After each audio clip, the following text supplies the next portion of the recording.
He started hearing weird voices in his head, voices telling him to kill. In the darkness of the night, with a .44 caliber gun in his hand, David Berkowitz hunted his victims, turning New York City into a bloody horror show. But was it really all because of the whispers of a demon, or just the tricks of a cold-blooded killer's mind?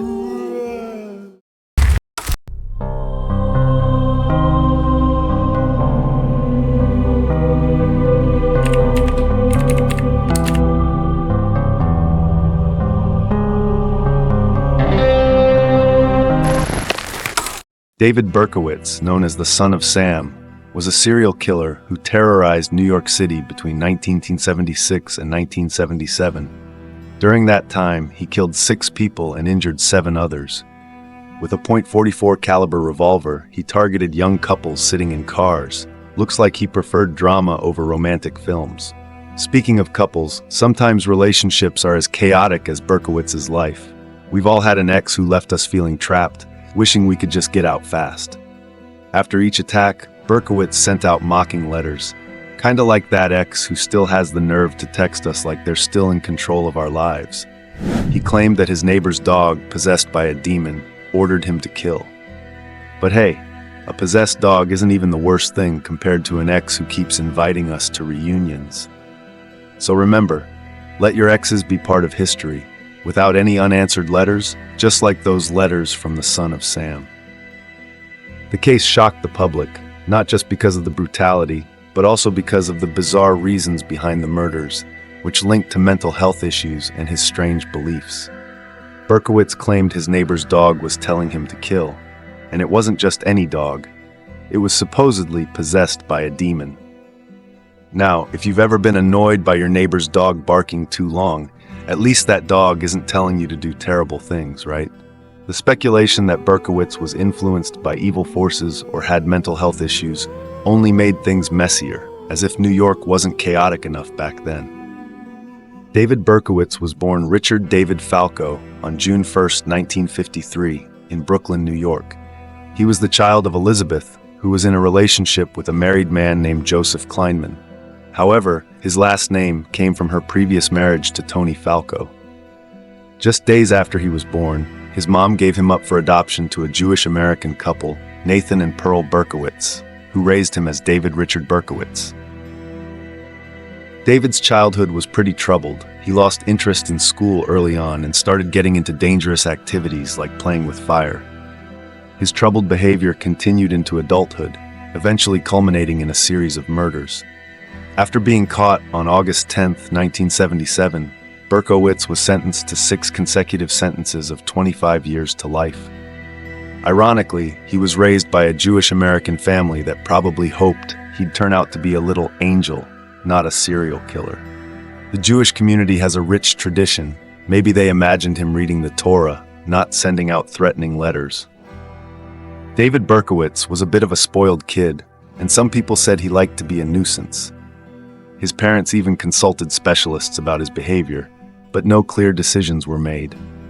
When he was 14, his mom passed away and his dad remarried. At 17, Berkowitz joined the army in 1971, serving in the US and South Korea. By 1974, he was honorably discharged and decided to search for his birth mom. That's when he found out the details about his birth, which probably triggered a major crisis in his life. Learning about his birth history and being rejected by his biological dad seemed to make things worse for him. Although he kept in touch with his birth mom and half-sister Rosalind, Berkowitz never really picked a clear career path in life. He mostly spent his time doing odd jobs here and there. According to his confession after getting caught, Berkowitz kicked off his criminal career on Christmas Eve in 1974. Instead of handing out gifts, he tried to stab 2 women instead. One of them, Michelle Foreman, ended up in the hospital with serious injuries. Maybe Berkowitz was just feeling a very wrong kind of Christmas spirit, thinking he was a much scarier version of the Grinch. Ironically, no suspects were found for this attack. Maybe because during the holidays, the police were more focused on fallen trees or complaints about Christmas songs playing too much.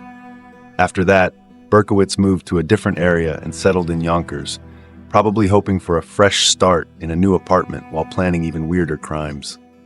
In July 1976, Donna Loria, 18, and Jody Valenti, 19, were chatting in a car after a long night out. Just when Donna opened the door to head home, a guy showed up who, instead of greeting them nicely, positioned his elbow like he was getting ready for an Olympic archery match. Dramatically, he aimed with both hands, but this wasn't a Hollywood action movie. Unfortunately, Donna was shot dead on the spot, while Jody, thankfully, only got shot in the thigh. The second bullet missed like a dart thrown by someone who'd already had too many drinks. After the shooting, the guy just turned around and walked away. Jody described him to the cops as about 5'9", dark-skinned, with short, curly hair. Donna's dad mentioned he'd seen a guy who looked similar in a parking lot near a yellow car. That yellow car was also spotted by another neighbor who saw it hanging around the area a few hours before the shooting. A few months later, on October 23, 1976, Carl Denaro, 20, and Rosemary Keenan, 18, were chilling in Rosemary's car when suddenly, out of nowhere, their window shattered. Rosemary quickly fired up the engine and took off looking for help. Unfortunately, Carl took a bullet to the head, which caused a ton of bleeding and smashed part of his skull. He survived but had to go through surgery to replace some of that skull.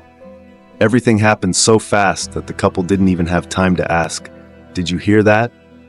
The police found the bullet that hit Carl, but sadly, it was wrecked, kind of like the hopes of the detectives who were eager to wrap up this case.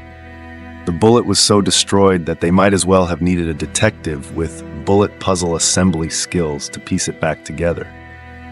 Even though this shooting was similar to the previous one, just like those detective stories we hear too often, there was still no solid evidence linking them all together. At first, the police didn't connect these cases because different police departments were investigating them separately. There wasn't any evidence found to help the investigation, so things didn't really move forward.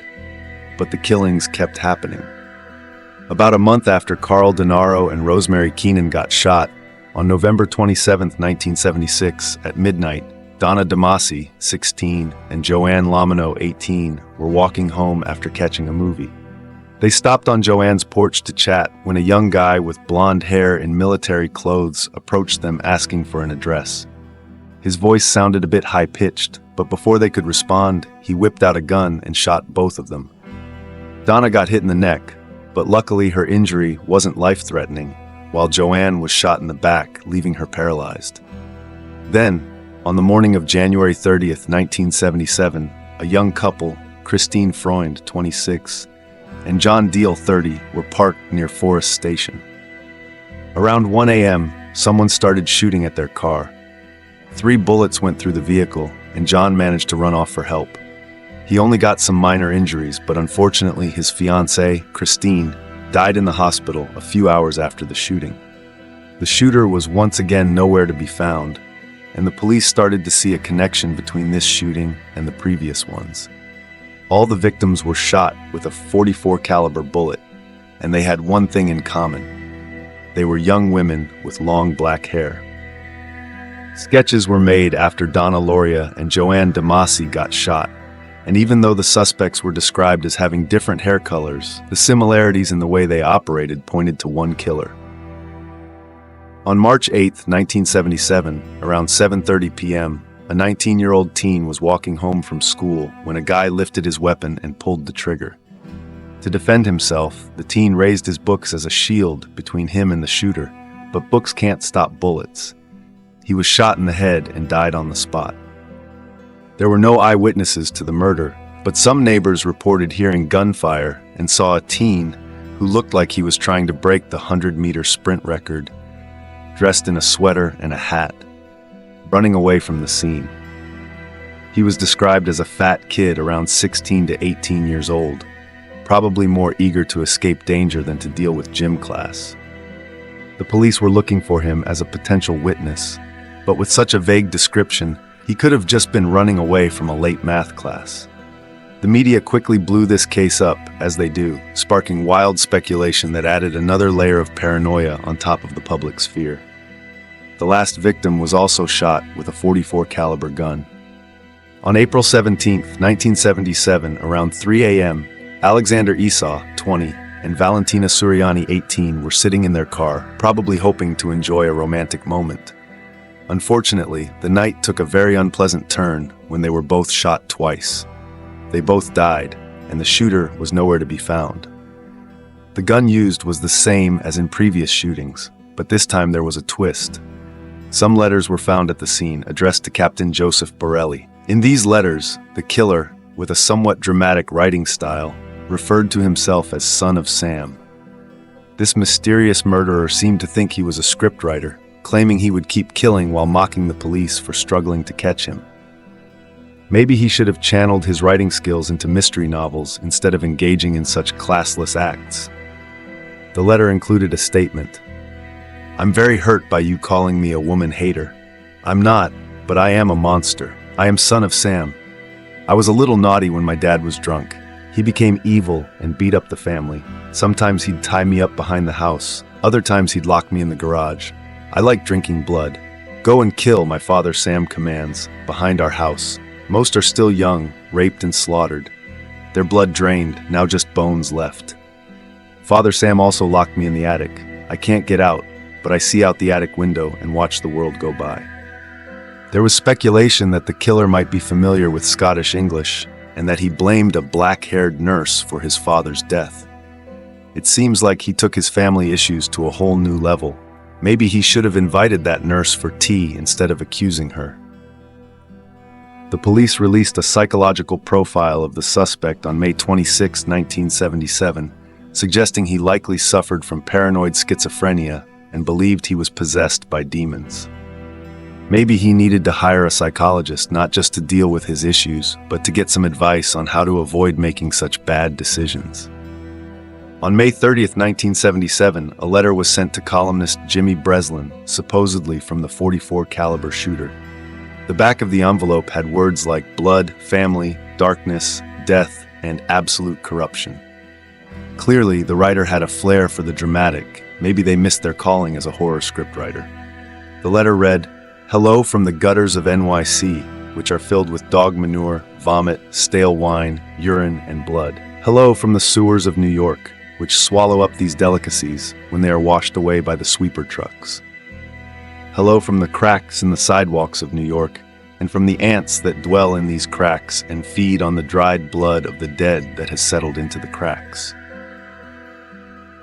So it seems the writer had a pretty positive outlook on life in New York.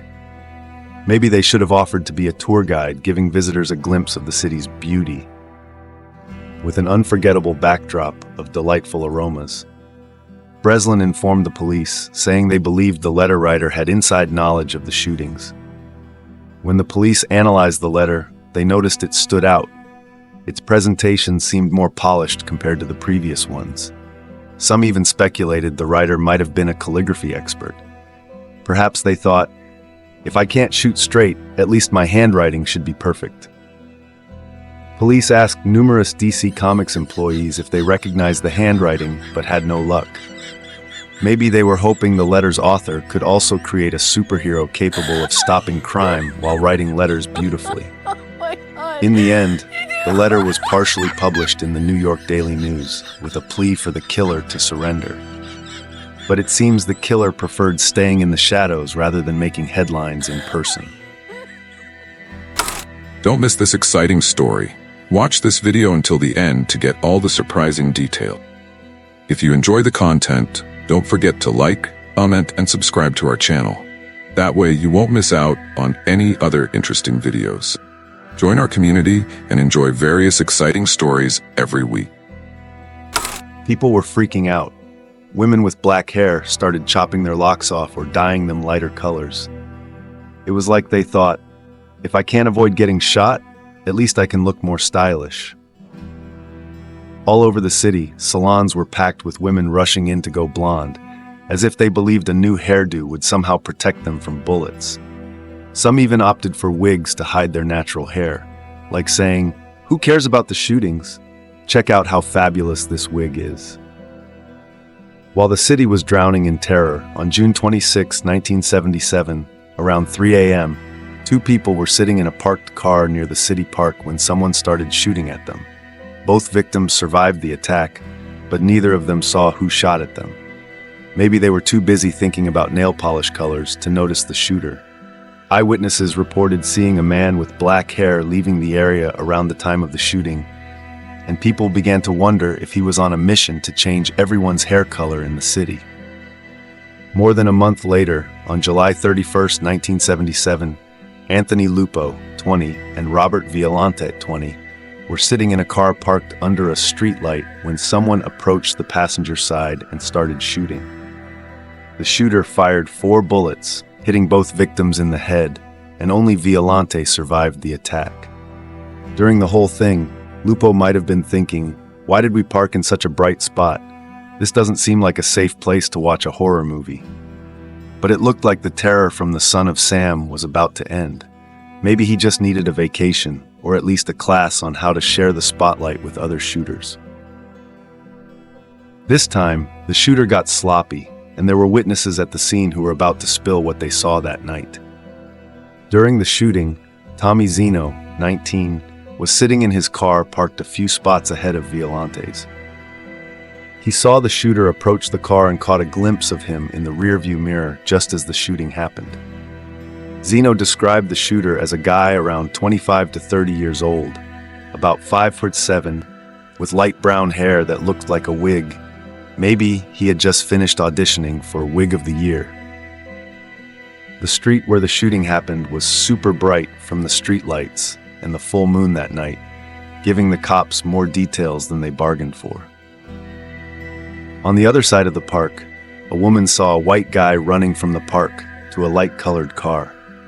He was wearing a wig and managed to catch a glimpse of the license plate, remembering the last 4 characters as GR or GVR. She might have thought, if this shooter decides to be a wig model, he could score a contract right now. Another witness reported seeing a yellow VW speeding out of the area with its lights off, while another woman saw a guy calmly walking away from the scene out of her window. She then positively identified him as Berkowitz and probably thought, he's definitely not the most talented actor out there. Berkowitz wasn't done with his killing spree. That same night, Thomas was sitting in his parked car on Winchester Boulevard in Queens with a woman when a yellow VW drove really close to them. But this time, the shooter met a gun aimed right at his face. Talk about an extreme way to say sorry, right? At that moment, he had a gun stashed under his seat. The driver of the yellow VW seemed to be wearing a stocking over his face. Maybe he thought he was robbing a bank instead of committing murder. Seeing the gun pointed at him, the shooter sped out of the parking spot, probably hoping to save his career as a criminal. Thomas chased him all the way to a spot in Glens, where he jumped out of his car and started running while calling the cops to report what happened. Just picture him saying, "Yeah, I just almost got killed, but more importantly, I need to let them know his car isn't working right." Around 5:50 a.m., the police learned about the shooting of Violante and Moskowitz, and quickly set up roadblocks about an hour after it happened. It seemed like they had just woken up from a nap, right? That's when they got a tip about a guy who almost got hit by a yellow VW running a red light. The guy followed the car for a bit but lost track of it. Maybe he was thinking, when can I get this yellow VW driver to teach me how to park properly? He described the driver as a white guy in his early 20s with a narrow face, long black hair, and wearing a blue jacket.